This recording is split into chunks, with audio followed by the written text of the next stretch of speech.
Have you ever wondered why, in the midst of us who are teachers, that your students are not interested, or they can't read and remember, or they are defiant and refuse to follow instruction, or they can't write or understand what they do? If you are a teacher who face this problem and you would like to wonder why, could you just raise your hand and press the button? But I just want to make sure that you are at the right webinar. All right, you have that response. Thank you. All right. The next question that I'm going to ask, do your students do this in your classroom?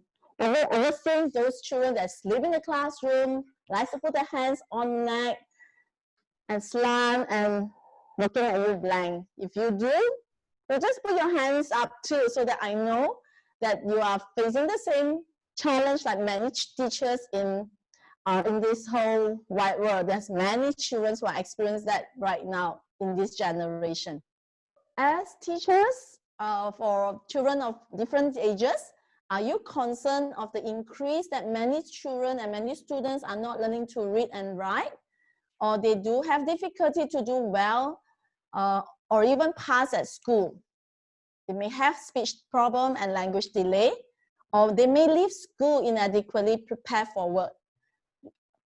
So these are the problem or situation that many students are facing, not only in my country, I believe also in your country. If you have the similar concern, can you just raise your hand? Yes.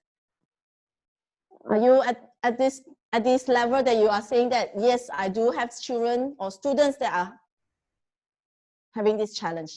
Okay. Infant reflexes play an important role in developing all senses. Reflexes are the automatic stereotype movement that a child and you and I been through before when we were a baby, and all those development that we go through when we were younger, actually developing all the senses.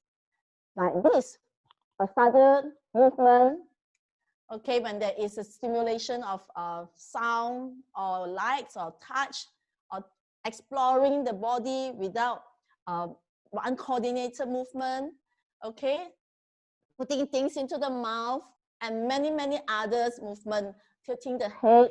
All these are reflexes that the children do go through, and the one that are very important for reading and writing and speaking. We need the senses that must process well, which will be the vestibular, visual, and auditory. All right, so these are the three main senses that needs to work very well before the child can achieve the be able to read and write. So looking at this house, can you see the roof? As teachers, our desire is to see that we impart in our children academic skill, ability to read, doing math and writing. And this is the same concern and desire of all parents. Despite of whatever challenges the children have, they just want to see that the children can achieve at least ability to read and write, because that is the desire of the parents, saying that if they can read and write, I know that they can be independent. But is that really true, that when the child can read and write, they are independent? Looking downward, before you can read and write, what can you see? Yes, visual and auditory skill. We mentioned about the importance of it. And further down, that they must be able to have a more controlled movement pattern. Further down, senses, which a lot of therapists are now working on for sensory integration. But today, may I invite you to go further down to an area that many people are not being even informed or being aware that there is this foundation for every one of us, that is the reflexes. If one of these senses or a combination of them is not processing efficiently, it affects the ability to speak clearly and articulately, or to read or to write can be very challenging. So today I'm inviting you to see, before even the senses come in, what is actually causing the senses not being able to be completely integrated and therefore became active and retained. Now, do you agree with this quote from Dr. Carla Hannaford? I believe some of you may have seen her, our dear passionate teachers who have a heart about movement. She mentioned that typical school curriculum offers very few, if any, kinesthetic learning technique. even in the light of research of importance of movement to the learning process. Do you agree with what she said? If you do, just raise up your hand. This is what we are seeing in many schools, that not much emphasis is being put into movement. Dr. Paul Dennison, the founder of Brain Gym Foundation and the author of most of the Brain Gym courses, wrote this book, Brain Gym and Me, talks about movement. Movement grows the brain, and movement is the door to learning, and many more quotes from him about the importance of movement. What happened to the child at birth? The neural connection between the different areas of the brains are minimal. Look at the connection. There's not much connection because that's what the baby do. It's a sleep, drink, suck milk, and sleep or poo. Not much. But at 1 month old, when the baby have more connection, engage with eyes and start to be more alert, then you see there are more connection. When the infant moves and experiences the world she creates, look at what happened when it's 9 months old.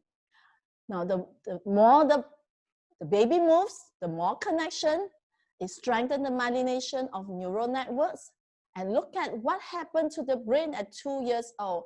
It is like at the peak of the brain. It has got more connection than anybody else. And we are aware. Are you aware that at this age where the child really is fearless, explore the environment, put everything into the mouth, climb everywhere. And if you see a child that's active, you need to be thankful that there's lots of connection. But that was the time where parents are most concerned of the child's safety, and we try to restrict them.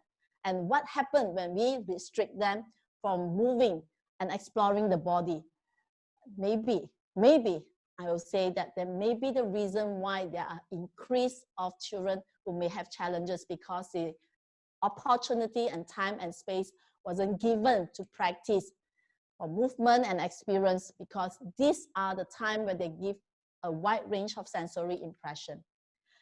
Time at floor time, tummy and back, and even through being carried lots of time with hugs and rock. These are a lot of opportunity for the integration of the reflexes.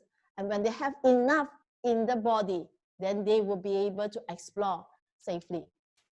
So the reflexes are important basis of infant movement, and it is the missing puzzle in most of our children who are still facing challenges. Is it because the reflexes are not being integrated, therefore it becomes a stumbling block or a holes in the learning? So many people, you may know reflexes with different names. Yeah. So only meant to stay active and present during the first few months after birth.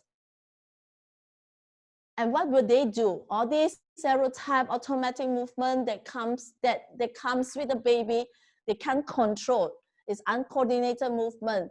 But as the neural connection in the brain develop, it will gradually diminish the influence, and the infant begins to develop control of posture and movement. They'll be able to have independence. And the first that we can see a sign of independence is their neck being able to hold in an upright position against the gravity. And these are tough jobs the baby is going through. All right, so the reflex need to gradually diminish so that the child develop independence to control the posture and movement.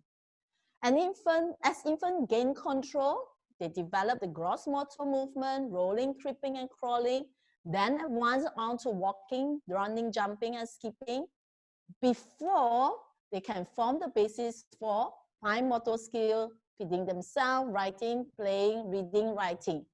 So have you ever heard from parents that says that, oh, you know, my child was very good. Started walking at about 11 months. They didn't crawl and creep. Or maybe they creep, but they didn't manage to crawl. And, you know, I'm so happy, I'm so proud. If you're one of the parents are so proud of your child, or you know someone who have actually missed crawling, maybe the child right now may actually experience some challenges and difficulty in their learning. Why is it so? Because the journey of reflex needs to be completed. It is a predictable movement that every child You and I went through it. We went through the process. We need to complete that milestone before the next one comes. If there is a missing gap, and maybe that is a puzzle, and therefore affects them in their further or future learning. So do your students do this in classroom, like press down very hard when writing or having very poor handwriting, or the head move whenever they are reading? Or you may see that like this picture, they turn the paper at about 90 degrees or so as not to have to cross over the midline while writing, and this resulting in writing vertically. Do you see some of your students do that? Maybe not all, but some. Now just raise your hand. So this is what you have been observing in your children. All right, and these are some signs. Why are they doing it? At the age where most other peers doesn't do it. Yeah, so that is the guideline. Why they are still doing it. These are the signs that the students do not have a choice. They did not have a choice to choose to hold their head this way. There is stress in the process because maybe there is some unintegrated reflex, or there are the neck muscles are weak, and therefore they have no choice but to help themselves to hold their body or head upright to be able to pay attention. Dr. Charles Crabb mentioned that many learning difficulty occurs because of a functioning shutting down of the corpus callosum, which block access to specific brain area. The corpus callosum that unite the both hemispheres, they need to be communicating. So that's why learning, reading and writing is important, where vestibular, visual, and auditory needs to work together. They need to mature in order to communicate. And if there is stress, that is temporarily shut down. And that is why sometimes our children may not see the way we see, may not hear the way we say. And maybe this is the reason. They did not choose to be rebellious. They did not choose to be lazy. They did not choose to be stubborn. They just can't see or can't hear what you have been saying.